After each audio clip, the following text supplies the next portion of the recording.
Veronica presents the AI Repertory Theatre's production of New World Papers. Book 1, The Historian's Tale, by K.B. Shaw.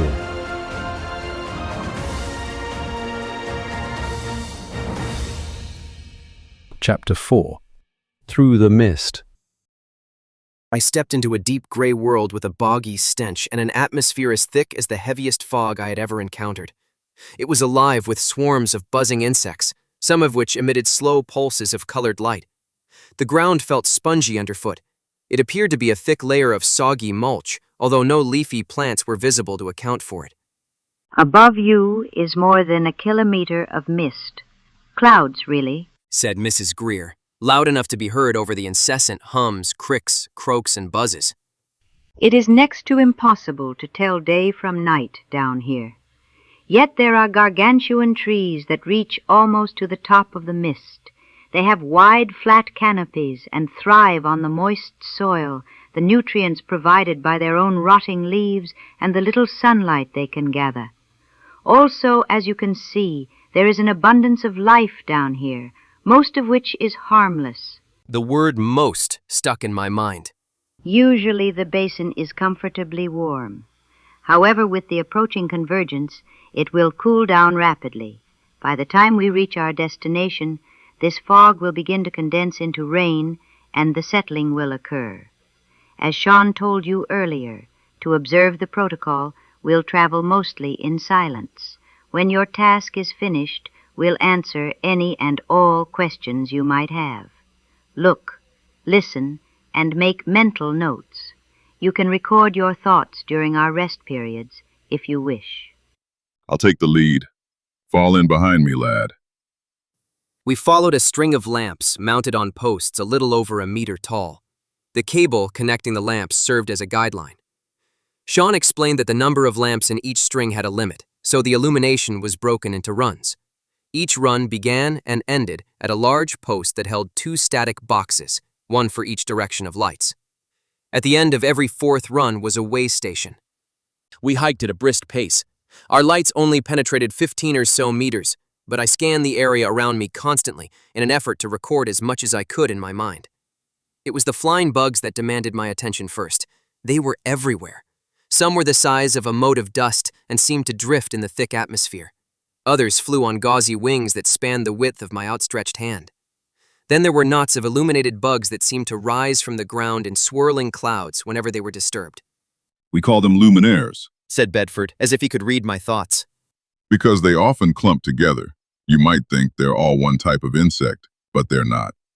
Each color is a different species, a female of the species to be more accurate. They pulse to attract a mate. Unfortunately for them, they attract more than mates. Watch closely the next time we rouse a cluster. There. A many-colored cloud rose from the damp ground. Did you see? Yes, the bigger bugs swooped in. They eat the luminaires? That's the way of life down here in the basin. A bit farther on, we passed through a range of rock formations that formed undulating mounds some 3 meters high. They looked more like large cauliflowers than rocks. From the rocks rose several small swarms of luminaires, which, as I expected, attracted the larger flying bugs. Bedford halted the group so I could observe.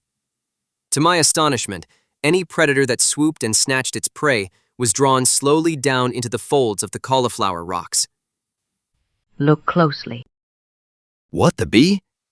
I realized that the glowing dots were not luminaires at all, but tiny illuminations on the tips of slender tendrils. The rocks, they're alive! What you see is rocks are the outer shells of a colony of living creatures we call pholites. Bedford, before motioning me to move on. The second run of lights skirted the mammoth trunk of a tree that took more than 4 minutes to pass. The bark was like that of trees on the surface of New World, but the scale of its craggy surface was staggering. A person could comfortably fit into the crevices formed by the splitting bark. Someone could easily scale the tree by traversing the network of crevices. Is that how Mrs. Greer knew about their height and wide canopies? I wondered if Addie had ever scaled their heights. We wended our way through, over, and under a system of roots that were often as thick as a man is tall. At one point we were assaulted by a vile smell. Nestled in the fork of a root was a massive, gnarled object that I recognized immediately. It was a fungus, and if what I knew about fungi on the surface held true in this alien world, it was not the edible kind. Globs of some sort of jelly-like substance clung to portions of the fungus. Various colored luminaires hovered around the gelatinous globs. The stench of the thing was horrific. I was about to gag. Bedford raised a hand. Let's stop again for a minute, for the lad's sake. I'm quite all right, sir. Let's move on. Sean rested a hand on my shoulder and inhaled deeply. The smell isn't too much for you, is it, Fallon? No, of course not. I inhaled deeply to prove I was as much a man as he. Half a breath was enough to make me double over.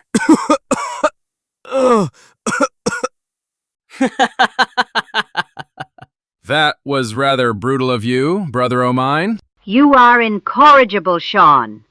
Said Mrs. Greer as she rubbed my back soothingly. Are you all right, Fallon? Yes, ma'am. I don't need a break. Really. I didn't say we should stop to give you a break, lad.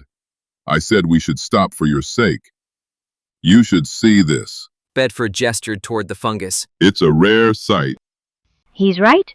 Said Mrs. Greer, sounding as if she had just grasped what Bedford meant. It is something you should document.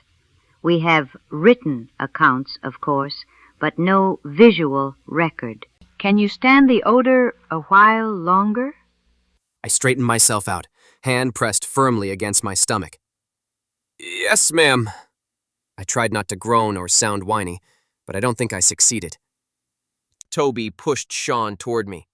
Go on, you screel, apologize. I'm sorry, Fallon. His repentant expression was not at all convincing. Sincerely, I wouldn't have done it if I didn't like you. The corners of his mouth twitched, then broadened into a smile. Honest. He held his hand up in the sign of peace. I couldn't help myself. As I returned the gesture, I began to laugh. The twins joined in. Sean stepped close, wrapped his arms around me, and said quietly, "Sorry, little brother. Truly, I am." Little brother. I didn't know if it was just a figure of speech, but I didn't care. That was the first time in my life anyone had treated me like family. So get on with it then, Said Toby. See what you need to see so we can get out of this wretched place. Mrs. Greer pointed at a particular puddle of dark goo that rested in a bowl of the fungus. There's an entire cycle of life to be observed here. See that darker material? That's the remains of 2 or more adult creatures.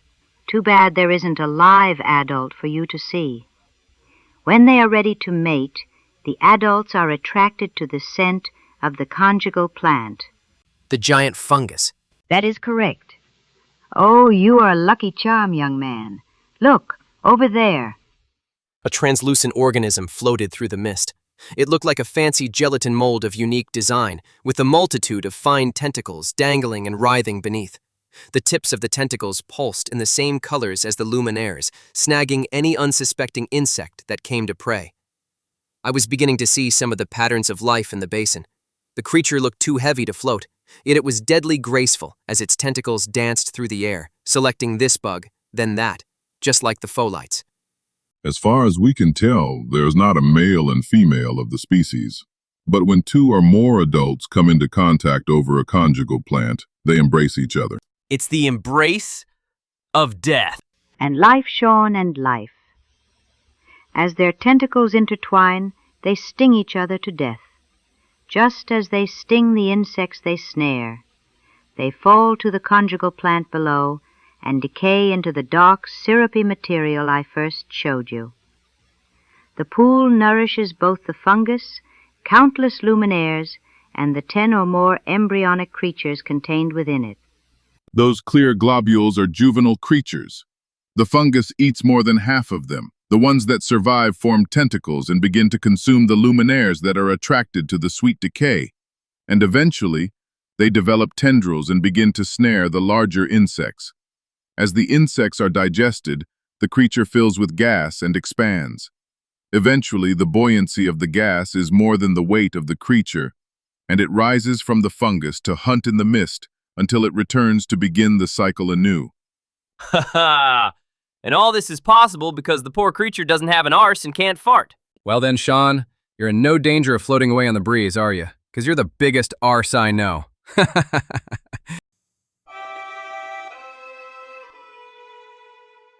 Sean was in the lead when I heard the gurgle of running water ahead.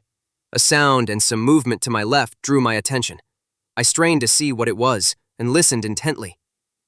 A few paces farther, I heard another sound, more clearly this time. It sounded like a heavy bag of grain or sand or something of the sort being tossed onto the boggy soil. I looked toward the source of the sound. The mist thinned for a few seconds, and I glimpsed a pale-skinned, toad-like creature about the size of a watermelon. Its protruding black eyes were as large as a grown man's hand. I focused my attention on the stream as it came into view. Farther downstream, another toad creature leaped, escaping from our probing lights. When Sean's foot neared the surface of the stream, the water erupted with a flare of sparks as if a log was tossed on a dying fire. I came up short. What the? Toby walked into me, almost knocking me over. Sean, who was nearly to the other side of the stream, stopped and turned. Everything's new to you, isn't it, little brother? Those were just lightning fish. Like minnows, only they flash light when they're spooked. He turned to resume his lead, still explaining. As you've seen without light down here, many animals, even plants. Ah, damn! Sean froze. Careful now, Fallon. Watch your step. Cautioned Mrs. Greer as we gathered around Sean. Toby examined the area around his brother carefully before he stepped onto the bank and sank to his knees in front of Sean. Did it get you? Nah, but I could feel a barb pressing on the inside of my leg. It looked to me as if Sean's foot was wrapped in several of the decaying leaves from the basin floor. Bedford knelt behind Sean. You take those two and I'll take these, okay? Toby nodded. Gently now. Bedford cautioned as he and Toby slowly slid their hands between Sean's boot and the clinging leaves. We don't want to hurt it. Hurt it? That's my leg it's got hold of. Shut up and hold still, brother. On three then? Said Bedford when their hands were in position. Toby nodded. 1, 2, 3. With more effort than I would have expected, the two managed to pry the leaves away from Sean's boot. As soon as Sean was able to lift his foot, the leaves folded back, becoming indistinguishable from the rest of the debris that littered the basin floor. Sean stepped back. No harm done. His tone was tinged with both relief and apology. That was a beginner's mistake. You'll fall in behind Fallon when we resume. Toby, you'll take the lead. Bedford motioned for me to kneel beside him. Mrs. Greer was close at my back. Come here, lad. He pointed at the dead leaves. Can you see it? I looked at the spot where Sean's foot had been. All I saw was a clutter of... Wait, there it was. A diamond pattern, about 3/4 of a meter long by 1/2 meter wide, that didn't quite match the surrounding ground. Yes, I do. What is it? A plant of some sort? No, Fallon. Said Mrs. Greer from over my shoulder. It's an animal common near water in this part of the basin. We call it a toad snare. You mean it preys on those giant toads I've seen? Yes, lad. That's exactly what it does. Look closely at the 4 points of the diamond. See those barbs? If a toad crosses paths with one of these buggers, the toad snare snaps shut like a trap, piercing the beastie with 4 venomous barbs and killing it within minutes. It could have killed Sean? No, but it would have made him very ill for several days, so be careful, lad. We can't afford to have you laid up. Time is of the essence. Lead on, Toby. At the end of every 4th run of lights was a way station from the outside. The station looked like a naturally occurring mound covered in the same damp mulch as everything else on the basin floor. A stone arch, which encased a metal hatch similar to the one at the entrance to the basin, jutted out from the mound. We passed the first station without pause. Bedford had retaken the lead by the time we reached the second station. We'll stop here, but only long enough to eat, drink, and relieve ourselves. We're on a schedule. Once inside, I could see that the station was a sturdy dome built of poured concrete or a similar material. The station was 8 or 9 meters in diameter, large enough for a party of 6 to bed down comfortably. It was equipped with a bug mister, its own illumination system, a source of fresh water, a fireplace, a rough plank table with benches and stools, and a privy. I followed the lead of the others, who removed only their gloves and helmets to eat and drink. No one went through the commotion that would have been required to visit the privy. We left the station in the same way we had first entered the basin, only this time Sean let me do the fogging. At the end of Run 11, Sean needed to replace the Run 12 static box before we could move on. We stopped for the night, although I cannot swear it was night in the world above. At the 4th way station, we ate together at the table and listened to the twins banter about the approaching high conjunction celebration. Do you think it's snowing up home? Said Sean. Not for another day or two, I think. Said Toby. This is the first high con that we won't be with the family. Yeah, I'll sorely miss being trapped indoors with the folks for a month. We were lucky, you see. Ma wasn't the first to contract Pa. He was a bit in demand, you might say. Said Toby with a wink. And Ma had contracted out to a guild man when she was young. When they first got together, Pa hadn't planned to use his contract. But having twins forces the issue a bit, doesn't it? Then he surprised everyone by accepting his responsibilities, merging households. And they've been together ever since. They even saved up and purchased a second contract for Mom. We have 6 other brothers and sisters one way or another. All of Pa's kids come to spend high conjunction with us. Cooped up together for 2 weeks. But the presents. And the food. The food. Mince pie and candied yams. Hot mulled cider and crusted apples. Aye, the crunchy shell suspended over the hot, moist, spiced apples. Crusted apples? How could they talk about crusted apples after everything we had seen today? But this world wasn't new to them, was it? And that damned protocol probably prevented them from talking about what was really on their minds, the project they had brought me for. Bought me for, to be more accurate. A dark mood descended upon me. "Excuse me," I said tersely as I pushed myself back from the table and retired to a cot as far away from the others as possible. Why should I be angry? I wasn't a slave, a servant, or even a spy. I had more adventure in the last few days than in the entire rest of my life.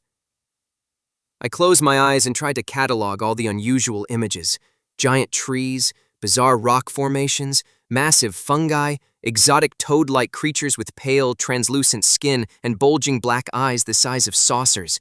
Floating in the mist before me, snagging insects, was a gelatinous, tentacled organism. Such a strange sight. I was so mesmerized by its movements, I didn't notice it was getting closer. Too close. I sensed that it wasn't just drifting, but moving with malevolent intent. It was bigger than I had thought. I was about to call the twins for help when a menacing tentacle as large as a man's arm shot out toward me, its sticky surface grasping my shoulder. I twisted away and swatted fiercely. Toby yanked his hand away and jumped back from my cot. Fallon, calm down! It's me! I pulled myself into a sitting position. I could feel my heart racing and the sweat running down my face. You okay? I took a deep breath and exhaled slowly. Yeah, sure. I must have dozed off. Dozed off? It's been 7 hours. Time to get moving. As we advanced ever eastward, I noticed a steadily building breeze. Each day we covered less ground as the wind steadily increased. The temperature dropped and the mist turned to rain. The 9th station lay in ruins, crushed long ago by a massive fallen branch. A tunnel was cut through the branch where it had blocked the path. On the 4th day, I became aware that the mulch floor of the basin forest had given way to bedrock and the bugs had disappeared, as well as all other signs of life. We were now laboring across a desolate, windswept landscape. When we stopped at a way station to lunch, we tucked the gauze netting inside our helmets and stowed our gloves in our packs. We're almost there, lad. At least, if you're going by distance. There's only one station left between here and the base. We'll spend the night there. But the rain and the wind are going to fight us. They'll fight us hard. It'll take most of tomorrow to make the last push. Is this the dangerous part you warned me about? Bedford's eyes gleamed. Nah, this is the fun part. It's the lightning leg. When we were about halfway to the last station, I heard the distant report of thunder. By the time we reached the dome, great sections of the sky were painted with broad strokes of brilliant blue-white light. The 5th day was a real pisser. I was startled to wakefulness by a loud hissing sound and sharp clap of thunder. Whew, that was close, Sean called out with glee, and it sounded like it struck the ground. Bedford and Mrs. Greer were already sitting at the table, having breakfast. Come join us, lads. When we were all seated, Bedford began. Since you lads have never been down here during a settling before, this is as new to you as it is to Fallon, so listen up. You hear? With the settling underway, the lightning will be more intense than usual. As the atmosphere condenses, the likelihood of ground strikes increases. Brilliant! No pun intended. Speak for yourself, brother. I never liked this leg, even when the lightning just lit up the sky. Although there are no bugs buzzing about, I want you to pull your collars up as high as they will go. Cover your mouth if you can, wear your netting down, and gloves on. He pointed to 4 lengths of rope lying on the table.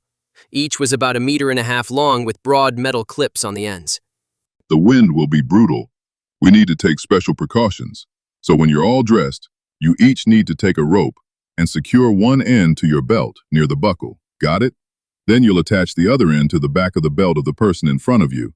Sean, you take up the rear. I'll lead from here on. If you need to, use the lighting cable to help pull yourself along. When we were ready to leave, Bedford listened at the door, trying to get a sense of the ebb and flow of the howling winds. I saw his mouth moving slightly as he silently counted the seconds. Ready? After this next one, then. He grasped the latch as the wailing wind reached its peak. 4, 3, 2. Step lively now. Bedford swung the door open. Immediately, the weather assaulted us in full force. Bedford went directly for the static box. As he cranked furiously, Sean secured the station door. The wind whipped the drops of rain so viciously I felt as if I were being pelted with small stones. The netting blunted the force of the rain against my face, but it held the deflected water within its weave, obscuring almost all vision. At times, the only thing I could see was the blurred yellow-green glow of the next lamp refracted through the embedded moisture. I only let go of the guideline when we reached a lamppost. Otherwise, I just slid my hand along, gripping tightly to pull myself forward or steady myself. The wind was stronger than any I had experienced on the surface, but that was not what made it treacherous. It was the swirling. It seemed to hit us from all sides. As we trudged on, I was able to get a sense of the cycle of the wind as it shifted from front to right to back to left to front again. Even this sensibility of pattern could not prepare me for the sudden malicious intensity of this gust or that. Front or back, I was partially protected by the nearness of Sean and Toby, but a particularly brutal side attack would send our entire line reeling. We walked for hours and covered very little distance. My left arm was sore and my hand numb from the effort of following the guideline. My shoulders sagged, and I forged on mechanically, my eyes half closed. I was so fatigued, I could not even escape into the images in my mind. I wanted to lie down, curl up, and go to sleep. Then all of a sudden, we were sheltered from the wind. My body stiffened, my mind became alert. The rain still came down heavily, but it was no longer whipped into a frenzy by the wind. I dared to uncinch my netting and pull it back so I could see my surroundings more clearly. On either side of us rose high walls of rock. Walls is not the correct word, because it implies structure. These were more like long piles of loose rubble that rose 3 meters high. The ground began to slope down. Ahead was the gaping mouth of a tunnel. We're here, Fallon. Another short trip underground to reach the base, and then I can explain what you are to do. Lightning cracked and sizzled overhead. Rainwater cascaded in sheets along the path that sloped toward the tunnel entrance. "Down there," I said, somewhat stupidly to no one in particular. Toby came alongside me and draped a beefy arm over my shoulder. He kicked at a stream of water. Just follow the flow, boyo. At least we'll be out of the bloody rain. The short trip underground that Mrs. Greer had promised was almost twice as long as our passage from the surface of New World to the basin. We went down about the same distance, but the tunnel, excavated out of solid bedrock, was straight and not as severely sloped. The floor was rounded, so water running down from the basin was channeled to either side, giving us a dry path to tread. Once in the full shelter of the tunnel, we were able to stow our helmets, gloves, jackets, and outer boots, making this part of our trek much more comfortable. Revitalized by a walking lunch and the anticipation of what lay ahead, I had a chance to reflect upon the journey. Every image I brought into focus challenged what I knew or thought I knew about New World. At first, I dwelled upon the strange nature of the hidden world that was the basin. My mind slowly settled on images of man's intrusion, the long network of lights, the way stations, and now this tunnel. Who did all this? How long did it take? Why? A shiver ran up my spine, not of fear or cold, but of realization. I was part of something big, something grand, something that spoke to the greatness and importance of man. All these wondrous visions cannot compete with that of the raven-haired woman. I needed to draw. We arrived at a short stretch of level ground that ended at a rise of wooden steps. The steps bridged a shallow chasm into which the runoff water flowed. At the top of the steps was a door, constructed of stout timber and metal strapping. "Welcome to Observation Base, lad," said Bedford. He pushed open the door and led us into a short, dark hallway. Unlike the tunnel, the floor here was smooth, polished.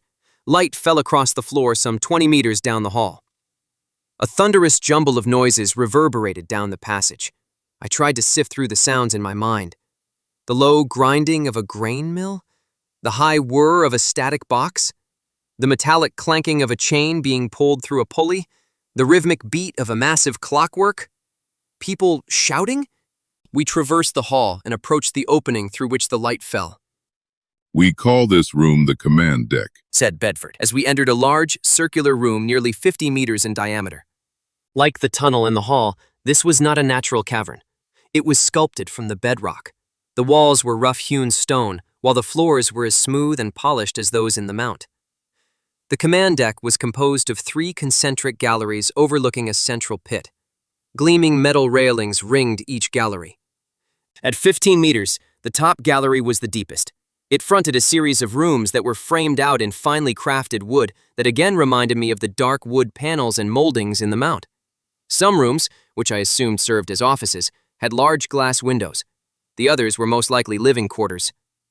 The wide floor between the rooms and railings held equipment bays, material bins, and storage areas.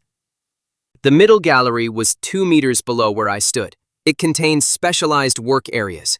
14 men and women were working at their stations. Another dozen are off shift.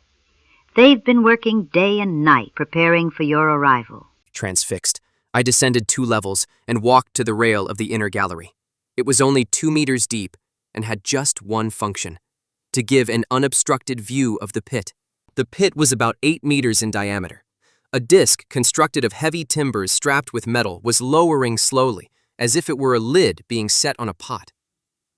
My gaze followed the cables from which the disc was hung. They led to a pulley system rigged to a sturdy trolley that moved along tracks 12 meters above the pit floor. The whole affair was operated by a gear mechanism mounted on the floor of the upper gallery, directly across from me. The mechanism ground to a halt as the disc settled into place. The command deck became silent, except for the voices of workers. "Hatch secure," called a man stationed by the gear controls located on the level below the mechanism. "Hatch secure," confirmed a woman on the opposite side of the pit. "Operation terminated. Discharging power," came a voice from somewhere unseen. Mrs. Greer joined me at the rail. "What's it all for?" I asked. "When? How? Why did you build all this?" All your questions will be answered in due time. She pointed to the pit. That is the portal to your final destination. And that She motioned upward. is your transportation. High above the trolley tracks was a grid of walkways suspended from the ceiling. The walkways enclosed what I can best describe as a giant clockwork. It was a complex system of gears, ratchets, and coils of spring steel. Suspended directly over the pit was a metal sphere big enough to hold a man, big enough to hold me. Its surface was not solid, but rather a metal mesh supported by a tubular internal framework. Distributed across the surface were rectangular openings inset with what appeared to be glass. Bulging canvas bags were lashed to the circumference of the sphere. Attached to its bottom was a very large version of a focus static lamp. "So, you want to lower me in that contraption into what I can only assume is another hole in the ground to have a look around and draw pictures of what I see." That's about right. However, that is not just another hole in the ground. Do you have any idea where you are? "In the basin somewhere." Images flashed through my head. One came into sharp focus, the map I had glimpsed in the manor house. East of Primacita. I concentrated on the lines that snaked out from Primacita into the basin. They led to a vague, swirling pattern. My mouth gaped at the realization. The fount of life. My voice quavered. You want to lower me into the fount of life. The fount rose from the below. It was the source of life and the place where the vaporous cones returned upon death. It was not a place for the living. End of chapter 4. Next up, the descent.